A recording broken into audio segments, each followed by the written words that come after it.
نیت کرتا ہوں نماز جنازہ فرض کفایہ، ساتھ 4 تکبیروں کے، ثنا واسطے اللہ تعالیٰ کے، درود واسطے نبی کریم صلی اللہ علیہ وسلم کے، دعا واسطے اس حاضر میت کے، پیچھے اس امام کے، اللہ اکبر، یہ نیت ہوتی ہے۔ اس میں ایک چیز یاد رکھیں کہ نماز جنازہ میں 2 فرض ہیں اور 3 چیزیں سنت مؤکدہ ہوتی ہیں۔ ایک فرض تو ہوتا ہے آدمی کا کھڑے ہو کر نماز جنازہ ادا کرنا، قیام اس میں فرض ہے، بلا عذر بیٹھ کے پڑھی تو نماز نہیں ہوگی۔ ہاں کوئی بیمار ہے، اس کے ساتھ شرعی عذر لاحق ہے تو بیٹھ کے پڑھے گا، اب ہو جائے گی۔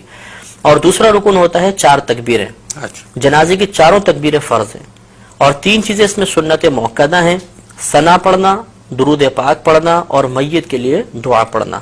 یہ 3 سنت مؤکدہ ہیں، اور سنت مؤکدہ کا ترک کرنا 1-2 بار کیا تو برا ہے، اور اگر عادت ہی بنا لیں تو انسان گناہگار ہوگا۔ اس سے معلوم ہوا کہ اگر ہم جنازے کے کم از کم 2 فرض پورے کر لیں گے تو نماز جنازہ ادا ہو جائے گی، اور اگر ہم یہ 3 سنتیں بھی پوری کریں گے تو کامل طریقے سے ادا ہوگی۔ اس سے نتیجہ نکل آیا کہ اگر کسی شخص کو جنازے میں کچھ بھی پڑھنا نہیں آتا، نہ ثنا آتی ہے، نہ درود پاک آتا ہے، نہ جنازے کی دعا آتی ہے، اور وہ امام کے پیچھے تکبیر بلند آواز سے لگا لے جیسے میں طریقہ کرتا ہوں، اور وہ بس خاموش بھی کھڑا رہے گا تو جنازہ بہرحال ادا ہو جائے گا اس کا۔ ہاں یہ ہے کہ سنت کے ترک کا اگر جان بوجھ کے کیا تو گناہگار ہوگا اور ثواب میں کمی آ جائے گی۔ اب اس کا طریقہ یہ ہوتا ہے کہ مستحب یہ ہے کہ امام صاحب نماز شروع ہونے سے پہلے سب کی طرف متوجہ ہو کے ان کو نیت کا طریقہ بتا دیں، یہ افضل ہے۔ اس کے بعد امام صاحب تکبیر لگائیں گے، ہم نیت کر کے تیار ہوں گے، اللہ اکبر کہہ کر ہاتھ کو باندھیں گے۔ یہ مسئلہ یاد رکھنا بہت ضروری ہے کہ جہاں شریعت نے فرمایا کہ کہو یا پڑھو، اس کا مطلب یہ ہوتا ہے کہ اتنی آواز سے کہو یا اتنی آواز سے پڑھو کہ تمہارے اپنے کان تمہاری آواز کو سن لیں۔ اس لیے اب ہمیں تکبیر لگانی ہے، اور جیسے پہلے بتایا کہ 4 تکبیریں فرض ہیں، تو اس میں اتنی آواز بلند رکھنا بھی فرض ہوگا کہ اپنے کان اپنی آواز کو سن لیں۔ چنانچہ بعض لوگوں کو دیکھا ہے کہ ہونٹ بند ہوتے ہیں، بس یوں۔ اب ان سے اگر پوچھا جائے کہ آپ نے زبان سے تو کچھ بھی نہیں کہا، تو کہتے ہیں ہم نے دل میں تکبیر کہی ہے۔ تو دل میں تکبیر کہنے سے تکبیر کا فرض ادا نہیں ہوگا، اس لیے امام صاحب تو بہت بلند آواز سے پڑھیں گے جہر کے ساتھ، ہمیں کم از کم اتنی آواز سے اللہ اکبر پیچھے کہنا ہے 4 تکبیروں میں کہ اپنے کان سن لیں، ورنہ فرض ادا نہیں ہوگا، اور فرض ادا نہیں ہوا تو یہ نماز بھی ادا نہیں ہوگی۔ اب اللہ اکبر کہتے ہوئے ہاتھ باندھیں گے، ہاتھ بالکل وہی نماز کی مثل باندھ کر سب سے پہلے ثنا پڑھیں گے۔ نماز فرض کی ثنا میں اور نماز جنازہ کی ثنا میں تھوڑا سا فرق ہوتا ہے۔ اس میں اس طرح ہم پڑھیں گے سبحانک اللہم وبحمدک وتبارک اسمک وتعالی جدک وجل ثناؤک ولا الہ غیرک۔ تو وجل ثناؤک کے لفظ اس میں زیادہ ہوتے ہیں، یہ کسی بھی کوئی نمازی جنازہ کی کتاب ہو اس میں یہ پورے لکھی ہوگی ثنا، اچھی طرح ہمیں یاد کر لینی چاہیے۔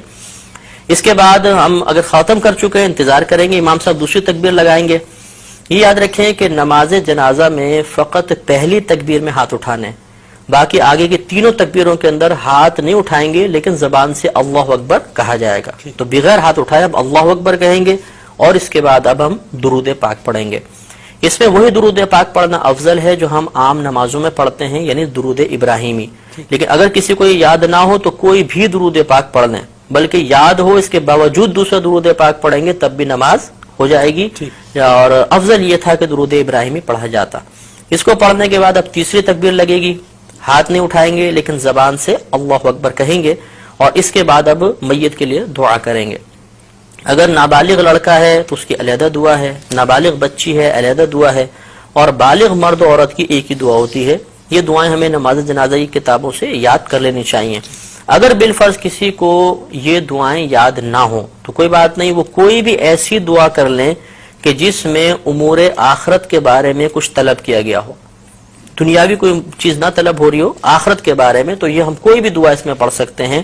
تو اس طرح ہماری نماز تقریباً مکمل ہو گئی۔ اب چوتھی تکبیر آئے گی، امام صاحب چوتھی تکبیر لگائیں گے، ہم نے ہاتھ نہیں اٹھانے لیکن زبان سے اللہ اکبر کہنا ہے، اور یہ اب سنت کریمہ ہے کہ جیسے ہی تو چوتھی تکبیر لگے اور سلام پھیرے تو ہاتھ کھول دیں، اور ہاتھ کھولنے کے بعد پھر السلام علیکم ورحمۃ اللہ، السلام علیکم ورحمۃ اللہ، دونوں طرف سلام پھیر دیا جائے گا۔ اب یہ یاد رکھیں کہ جہاں تکبیر کے بعد کچھ پڑھنا ہے اس میں ہاتھ بند رہیں گے، اور جہاں تکبیر کے بعد کچھ نہیں پڑھنا ہوتا وہاں ہاتھ باندھنے کی ضرورت نہیں ہوتی، ہاتھ کھول دیں گے۔